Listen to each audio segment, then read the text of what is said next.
Repunte de 3% en la actividad en octubre. No se está cumpliendo eso. Acaba de aparecer la noticia, Andrés Huerta. Sí, dentro de las bases de datos del Banco Central, porque todavía no aparece el comunicado, Mauricio, el IMASEC del mes de octubre encadenó su octava caída consecutiva. Tuvo un retroceso, el IMASEC, la actividad económica, de 1,2%. Este dato no coincide con ninguno de los pronósticos, los cuales iban desde el menos 0,5 hasta poco más del 3%, según escuchábamos recién con informaciones que emanaban este día lunes. En todo caso, es el registro a la baja menos pronunciado durante el mes de octubre, menos 1,2, comparado, por ejemplo, con el mes de mayo, que tuvo una caída de 15,5%. Empieza a moderarse la caída, pero sigue habiendo una economía a la baja, Mauricio Mirna.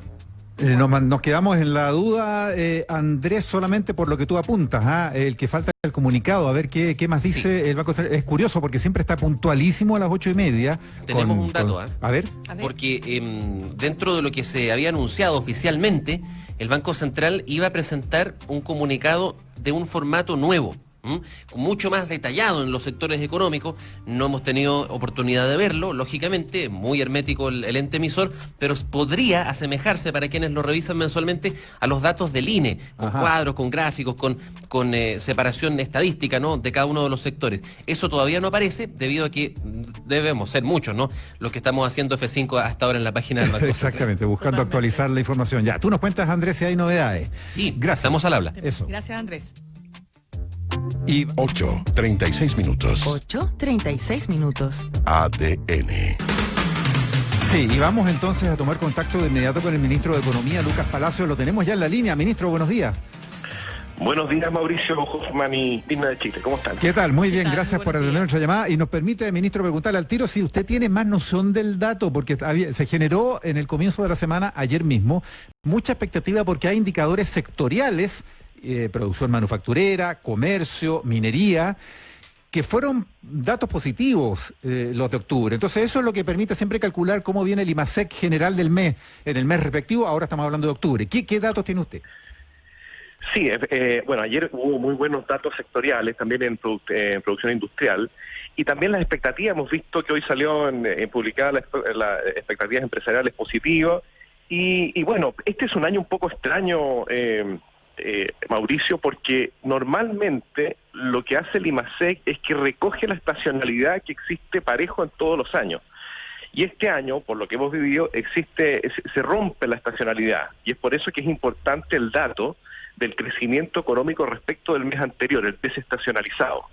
Y progresivamente hemos visto que ese dato ha ido creciendo en la producción de bienes y servicios respecto del mes anterior, pero observamos que respecto del mismo mes del año anterior, que recordemos que a partir de noviembre del año pasado tuvimos una afectación importante en la economía producto del estallido, digamos que empieza a ser menos comparable la base.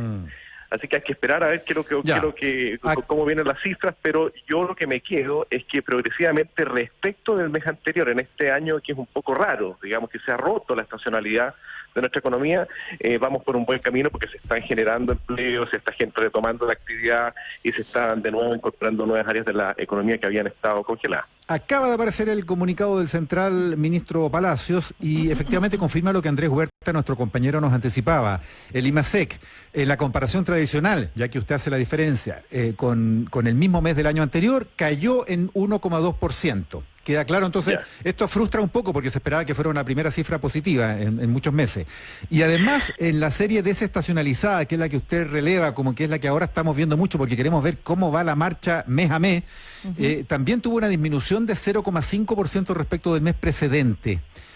Un poquito frustrante frente a lo que esperábamos, ¿no?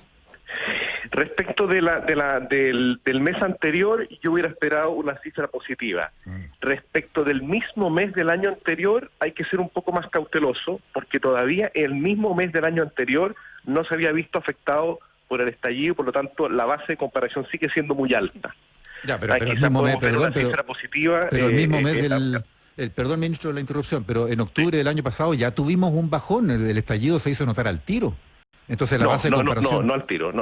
El efecto en la economía se dio a partir de noviembre. A el ver. efecto en la contratación, el efecto en la... Sí. Porque tienen un pequeño rezago, tienen rezago de algunas semanas en la afectación en la economía.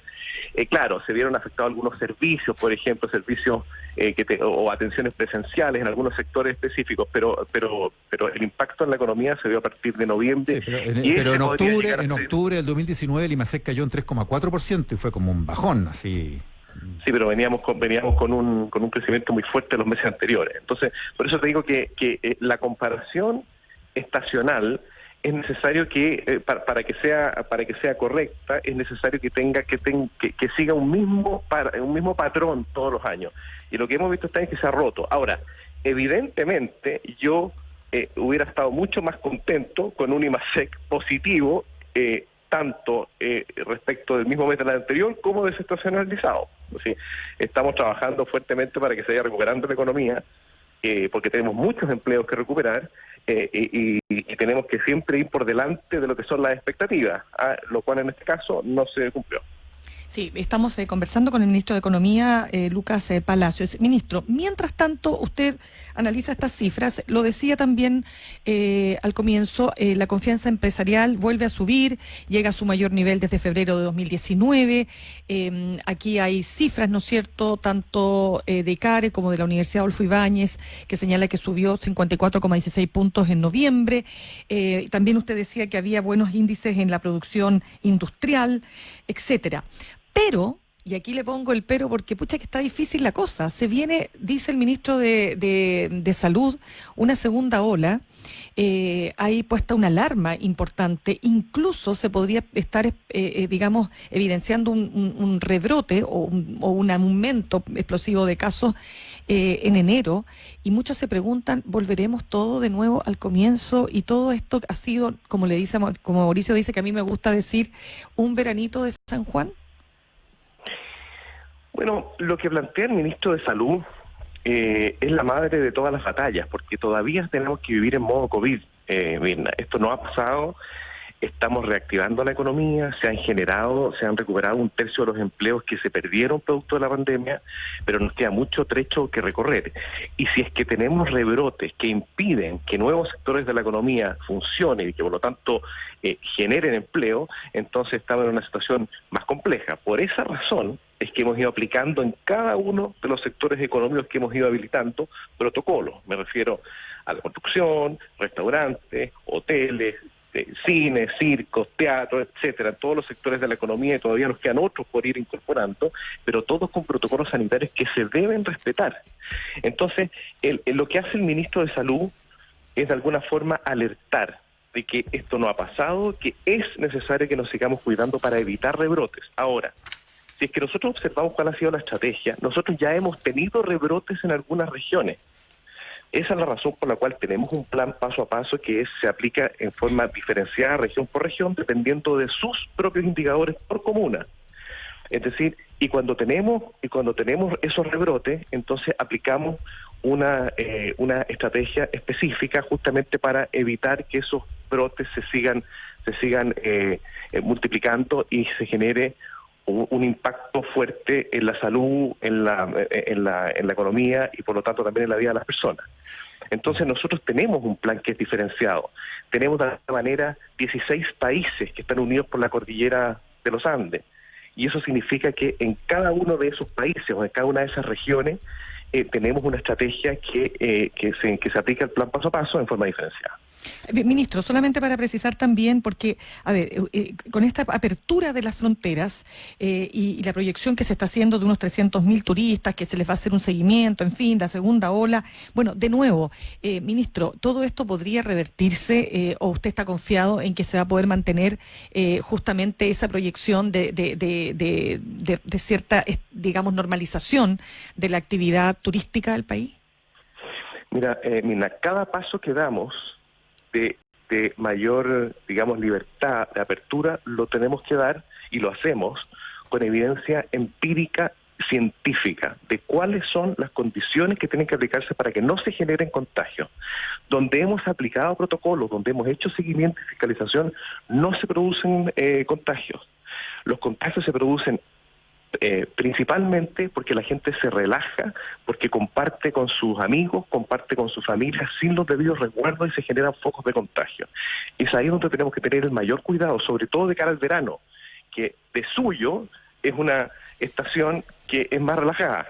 Entonces tenemos que tener especial cuidado. Lo mismo que alertamos por ejemplo, para el 18 de septiembre, a que hicimos una campaña para concientizar a las personas lo importante del autocuidado, y lo mismo estamos haciendo ahora de cara a la Navidad, para que no se generen aglomeraciones en la compra. Estamos invitando a que la gente adelante sus compras, las planifique mejor, que las empresas, si es que van a hacer ofertas, no las hagan a último minuto, sino que las anticipen, de tal manera que el resto de los chilenos, como buen chileno, no llegue a último segundo a comprar todos juntos a aprovechar la oferta. Es decir, que nos planifiquemos también en esa materia, porque diciembre, volviéndolo a la estacionalidad, suele ser un mes en donde el comercio se activa demasiado, y lo que nosotros quisiéramos es que esa activación de comercio se pueda distribuir en estos meses de aquí a diciembre, o incluso lo sobrepase. Ministro, es interesante lo que estamos comentando, porque fíjese que revisando el dato del Banco Central del IMASEC de octubre, nos encontramos con que efectivamente el daño más tremendo se está produciendo o sigue golpeando el sector servicios, ya que estamos mencionando lo que usted ahí responde a Mirna sobre el turismo, por ejemplo, las actividades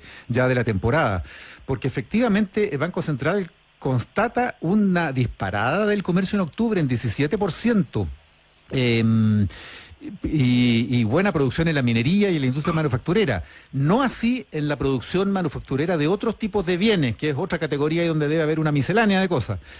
Pero en servicios es lo que echa todo para abajo.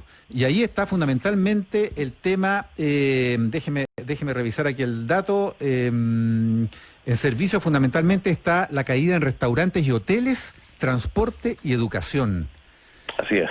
Sí, bueno, y eso tiene mucho sentido porque representa justamente lo que estamos viviendo, Mauricio, que la crisis que genera el coronavirus, el COVID, el coronavirus, es una crisis básicamente de demanda, porque impide o dificulta el intercambio de bienes y servicios presencial. Y en el caso del turismo es básicamente una actividad presencial, por eso que aquellas actividades que no requieren de atención de personas se han visto mucho menos afectadas durante la pandemia. Y si hacemos una revisión más detallada de cómo se afectó a nivel de servicios, vemos las cifras que se dieron ayer en los índices de ventas de servicios, que hay actividades de alojamiento y servicios de comida un 25,1%, actividades inmobiliarias un 17,9%, actividades artísticas de entretenimiento y recreativas cayeron un 74,3%. Y solamente hemos podido aplicar los protocolos en el mes recién, digamos, la semana antepasada, comenzamos con los protocolos para los cines independientes, de circos, teatros. Entonces, esa actividad todavía ha sido muy golpeada. La actividad que ha sido más golpeada de todas es la actividad artística. Esto para que lo conozca la gente, porque es esencialmente presencial. Y la actividad artística es muy importante en nuestro país. Estamos hablando de más de 318.000 personas que viven en torno al mundo artístico. Es muy importante, y es muy importante también para la vida de todo país, y ha sido la actividad que ha sido más fuertemente golpeada, y lo sigue el sector de restaurantes y hoteles, que hemos ido también reactivando poco a poco con protocolos, pero también eso no significa una activación automática de la demanda. Poco a poco también las personas se van atreviendo, van observando cómo funcionan esos protocolos, y entonces van estando dispuestos a ir a los restaurantes, a compartir con su familia, y eso es lo que queremos activar de cara sobre todo al verano.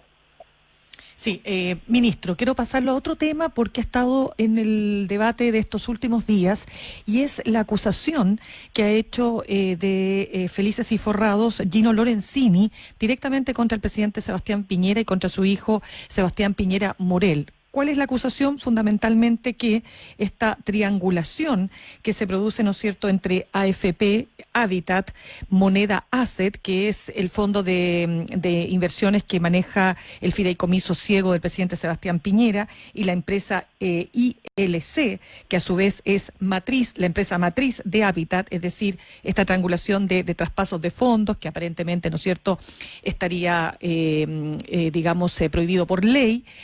Sin embargo, cargo, la superintendencia ha dicho que está todo en regla, pero en definitiva la acusación que hace Gino Lorenzini es que el presidente estaría al tanto de estos traspasos de fondos. Y yo quisiera saber cómo lo está viendo usted, porque esta es una discusión que ha estado ahí y hay muchas opiniones, digamos, de distintos sectores, como la de Salvador Palma, que es un economista que publica una columna donde dice que lo que plantea Felices y Forrados, y esa es otra parte de la conversación, es un engaño, que esto de traspasar de fondos y de con eso mejorar, ¿no es cierto?, las inversiones o mejor dicho, las posiciones de cada cual en sus fondos de pensiones es un engaño. ¿Cómo observa usted y qué es lo que se está discutiendo en el gobierno, ministro, sobre esta acusación?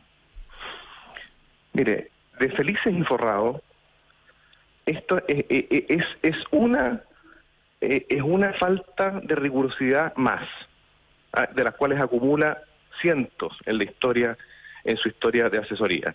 Y en este caso, a mi juicio, es un volador de luces que no tiene ningún sustento, porque justamente todo lo que está involucrado en este caso está en regla. Entonces, ese es el típico caso de que se siembra un rumor sin ningún antecedente para hacer daño. Yo creo que no tiene absolutamente ningún sustento. Y es más, lo que tiene que hacer Felices y Forrados es responder respecto de otras acusaciones que están bajo investigación. ¿Cómo cuál, ministro? En el sentido de que, a propósito de sus recomendaciones fallidas y desinformadas, lo que hace es que altera el mercado con ganancias que no corresponden. Y eso es lo que está en investigación. Sí. Yo solo para no puedo en este momento comentar respecto de si esa acusación tiene o no tiene sustento respecto de las acciones de Felices y Forrados, pero están en investigación hace un buen tiempo. Sí, no, solo, ministro, quiero para que quede claro para todos nuestros auditores que la Superintendencia de Pensiones reconoce que hay triangulación. O sea, que se produce este trasvasije, se podría decir. Lo que dice la superintendencia es que esa triangulación está dentro de los márgenes de la legalidad. Lo que pasa es que en tiempos de los que vivimos, ministro, esto genera mucha confusión y mucha desconfianza en la ciudadanía, porque se instala entonces esta idea de que no será que el fideicomiso, por ejemplo, no es tan ciego, sino que es un poco tuerto, etcétera. Yo sé que esto tiene que ser probado, ministro. Hasta ahora Gino Lorenzini no ha entregado pruebas a la justicia, pero me interesa mucho saber cómo lo está evaluando el gobierno, por eso se lo pregunto. No, mire, si yo lo que puedo dar es mi opinión, porque esto no había una reunión de gobierno por esta materia, ni mucho menos, porque esto puede ser un rumor más de los que suelen haber, porque como no existe ninguna prueba, entonces basta tirar un rumor y generar daño. Es así de simple, y eso suele ser un volador de luces de los cuales estamos acostumbrados en Chile. Entonces lo que hay que dejar acá es que finalmente que a quien corresponde que investigue, lo investigue y finalmente defina cuál es la realidad del caso. Pero lo que sí le puedo decir es que Felices y Forrados hace un buen rato que está siendo investigado por justamente las maniobras que hace. Y eso es lo que tendrá que definir en el caso a quien corresponde. Bueno, por de pronto lo está haciendo el CERNAC, que depende de su ministerio, es decir, el CERNAC está investigándolo por publicidad engañosa, que es lo único que puede hacer, entre paréntesis, ministro, porque hay que decir que Felices y Forrados no está regulado, no forma parte de ningún organismo regulador. Y ese es uno de los problemas, efectivamente. Y se está legislando sobre eso porque hay múltiples asesorías previsionales que están totalmente fuera de ninguna fiscalización. Gracias. Claro, efectivamente, eso es uno de los elementos que, mire, en Chile en estas materias hacen falta ciertas regulaciones para que no ocurra lo que puede estar ocurriendo en este caso, que se altera el mercado con información que no corresponde, información directamente ficticia o interpretaciones de lo que no corresponde. Sí, usted dice que en todo caso Gino Lorenzini está engañando a sus clientes, son más de 187.000 personas las que participan de esto. Sí, pero si usted ve los resultados, difieren respecto de cuál es la promesa de valor. Entonces, eso es justamente lo que se está investigando. Ahora, esto lo está investigando el CERNAC dentro de lo que son sus atribuciones en forma absolutamente autónoma e independiente. Yo no tengo antecedentes respecto de esa investigación. Lo que sí, yo quiero dejar claro lo siguiente, que lo que no le hace bien a Chile en general es cuando se siembran rumores con un objetivo que no corresponde con la realidad. Porque si es que ese es el caso, entonces lo que se tienen que presentar son pruebas. Pero los rumores son los que más dañan, porque finalmente mancillan la honra de las personas, y después cuando la persona demuestra que no tuvo nada que ver con la situación, entonces eso sí que no sale en ninguna parte. Entonces queda sembrado el rumor. Y eso es malo para todos. Y esto ocurre transversalmente, ¿no? Entonces eso es algo de lo que tenemos que hacernos cargo en Chile, menos rumor y un poquito más de